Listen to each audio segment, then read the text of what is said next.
ETF index mutual funds నేర్చుకుని stock మార్కెట్లో రాణించాలనుకుంటున్నారా? వెంటనే ఈ నెంబర్కి కాల్ చేయండి.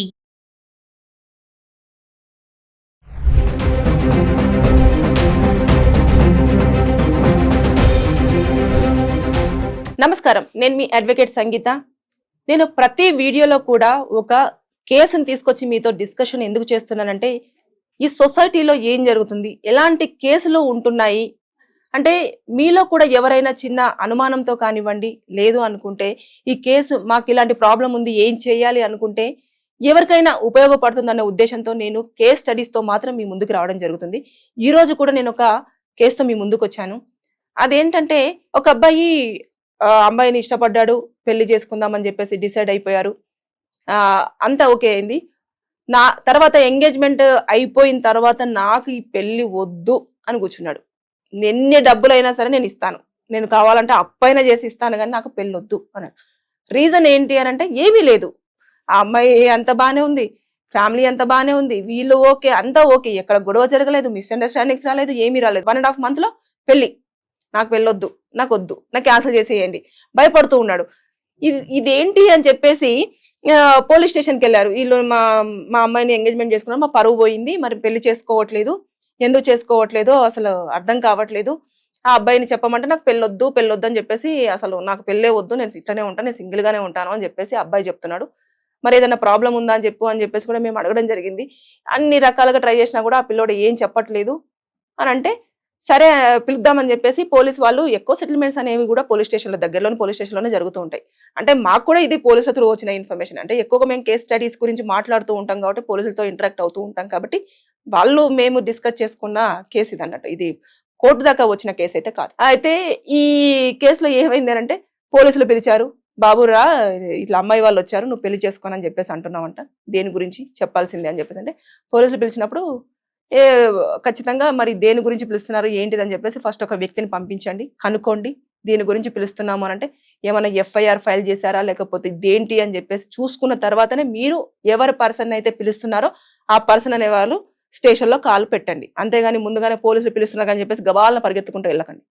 ఇది ఫస్ట్ నోట్ చేసుకోండి. అయిన తర్వాత పిలవగానే వాళ్ళు వెళ్ళారు, వాళ్ళ తరపున వాళ్ళు వెళ్ళి కనుక్కున్నారు.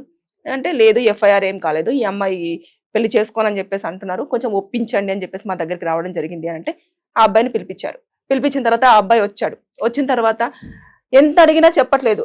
బాబు చెప్పు, అసలు ఏమైంది, మేము పోలీసులో ఉన్నాం కదా, నీకు న్యాయం జరిగేటట్టే చేస్తాము, నువ్వేం ఇబ్బంది పడడానికి లేదు, అన్ని రకాలుగా మేము కూడా మీకు ఒక నోట్ రాపిచ్చేసి మరి పంపించేస్తాను, పోలీసుల సమక్షంలో మరి ఒప్పుకున్నట్టు రాస్తాము, మీ ప్రాబ్లం ఏంటి, అన్ని రకాలుగా మరి పెళ్లి పనులు కూడా స్టార్ట్ చేశారు కదా ఇదంతా అంటే, సార్ అమ్మాయిలు ఈ మధ్యకాలంలో చంపేస్తున్నారు భర్తల్ని, నాకు భయం వేస్తుంది, పెళ్లి చేసుకొని చచ్చిపోవడం కంటే పెళ్లి చేసుకోకుండా ఉండడం ఉత్తమం కదా అన్నాడంట. పోలీసులు షాక్ అంటే నవ్వారు ఫస్ట్. అరే ఎక్కడో జరుగుతుందని చెప్పేసి నువ్వెందుకు భయపడుతున్నావు అంటే, ఎక్కడో జరుగుతుందనే భయం సార్, ఎందుకంటే ఏమో అమ్మాయి మంచిది కాదా అని నేను ఇప్పుడైతే అనలేను, కానీ ఏమో కాలేజ్ డేస్లో ఎవడో ఒకడు పరిచయం అయి ఉండొచ్చు అంటే, ముందుగానే వాడి మైండ్ అలా ప్రిపేర్ చేసేసుకున్నాడు అంతే. భయపడుతున్నారు అబ్బాయిలు. ఫస్ట్ ఆఫ్ ఆల్ పెళ్ళనంగానే పరిగెత్తుతున్నారు, అమ్మో బాబోయ్ పెళ్ళొద్దు, సింగిల్గా ఉండడమే ఉత్తమం అని చెప్పేసి. అంతేగాని పెళ్లి అనేసరికి ఎంత ఇదివరకు అసలు ఆనందమైన వేసి, అసలు నాకు పెళ్లి సెటిల్ అయిందిరా మామ అని చెప్పుకునే దగ్గర నుంచి వెళ్ళి పెళ్ళొద్దురా బాబోయ్ అనే దాకా వచ్చారు అబ్బాయిలు. ఇవన్నీ చెప్పుకొచ్చాడు. మొన్ననేమో ఒక అమ్మాయి డ్రమ్లో వేసేసి సిమెంట్ వేసి పెట్టేసింది, తర్వాత ఒక అమ్మాయి హనీమూన్ అని చెప్పేసి తీసుకెళ్లి చంపేసింది. ఇదంతా నాకు వద్దు సార్, నేను పెళ్లి చేసుకోను, దయచేసి ఆ అమ్మాయిని నన్ను వదిలిపెట్టమని చెప్పండి, కావాలంటే నేనే మంచి సంబంధం చూసి ఆ అమ్మాయికి పెళ్లి చేస్తాను, లేదా ఎవరు నన్ను ఇష్టపడుతున్నానని చెప్పమని చెప్పండి, నేను ఆయన్నే తీసుకొచ్చి పెళ్లి చేస్తాను, మేమందరం పోయి ఒప్పించి మరీ తీసుకొచ్చి పెళ్లి చేస్తాను. ఇప్పుడు ఆ భయంగా రేపు పక్కన పడుకున్నప్పుడల్లా నాకు ఎక్కడ చంపేస్తుందో, ఏం చంపేస్తుందో, ఎవరితో మాట్లాడుతుందో, ఎవరైనా ఉన్నారా, ఇదంతా నాకు వద్దు సార్, నా వల్ల కాదు, నేను భరించలేను, నాకు మానసికంగా ఇది వద్దు, నేను అసలు ముందే ఈ రిలేషన్షిప్లోకి వెళ్ళొద్దు అనుకుంటున్నాను అంటే, ఎంతమంది నచ్చ చెప్పినా సరే ఆ అబ్బాయి వినలేదంట. నేను చేసుకోనంటే చేసుకోను, ఇంకా చేసేది ఏం లేక బలవంతంగా అయితే పెళ్లి చేయడం మేజర్స్, ఎవరి ఇష్టాన్ని ప్రకారంగా వాళ్ళు జీవించడానికే ఉంటుంది. సో పోలీసులు కూడా ఇంకేం చేశారంటే, సరే అమ్మ, ఇంకా అతన్ని బలవంతంగా మనము ఏమీ చేయలేము కాబట్టి, అతని ఇష్టం లేదంటున్నాడు కదా, రేపటి రోజుల్లో నీ పరిస్థితి కూడా పెళ్లి చేసుకున్నా కూడా నువ్వు హ్యాపీగా ఉండలేవు, సో ఆలోచించుకోండి మీ ఫ్యామిలీ మెంబర్స్ అంతా కూడా. అతని మీద కేసు పెట్టమంటే చీటింగ్ కేసు పెడతాం మేము, అంతేగాని ఇంకా మీరు చేసేది ఏం లేదు. పెళ్ళైతే అతను చేసుకొని అంటున్నాడు. ఇంతమంది వాళ్ళ కుటుంబ సభ్యులు, మేము, తర్వాత మీ కుటుంబ సభ్యులు ఇంత చెప్పినా సరే ఆ అబ్బాయి పెళ్లి చేసుకోవడానికి రెడీగా లేనప్పుడు మనం బలవంతం చేసి మాత్రం పెళ్లి చేయలేమమ్మా. ఎందుకంటే ఆ అబ్బాయి మేజర్, అతని ఇష్టానుసారంగా అతను ఎవరిని పెళ్లి చేసుకోవాలో చేసుకోవచ్చు, లేదంటే సింగిల్ గా లైఫ్ లీడ్ చేయాలంటే చేయొచ్చు. కాబట్టి మేము కూడా బలవంతం చేయలేమని చెప్పడంతో దాంతో చేసేదేం లేక వాళ్ళందరూ కూడా సరేలే అని సర్ది పెట్టుకొని ఇక వెనుతిరిగేసి పెళ్లి క్యాన్సిల్ అయిపోయింది అని చెప్పేసుకున్నారు. కానీ వాళ్ళు వేసుకోవచ్చు, ఇందులో కూడా మనం డిఫర్మేషన్ వేసుకోవచ్చు, ఏదంటే పరువు నష్టం దావా కింద మనం వేసుకోవచ్చు. తర్వాత చీటింగ్ కేసు పెట్టొచ్చు.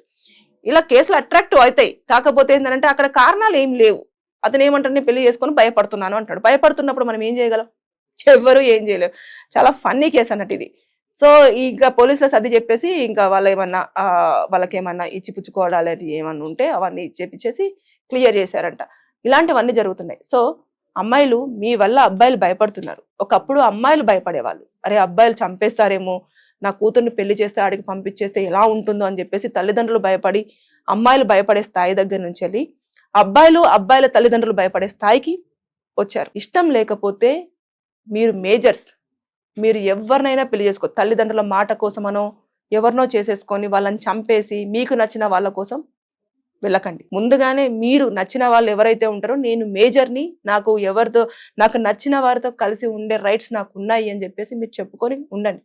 ఇలా చేయడం వల్ల మీరు పెళ్లిళ్ళు చేసుకొని భర్తలను చంపడం వల్ల మిగతా వాళ్ళకు పెళ్లి చేసుకోవాలన్న ఆలోచన పోతుంది. రేపటి ఫ్యూచర్ ఏమవుతుంది, జనరేషన్ ఏమవుతుంది, ఒకసారి ఆలోచించండి.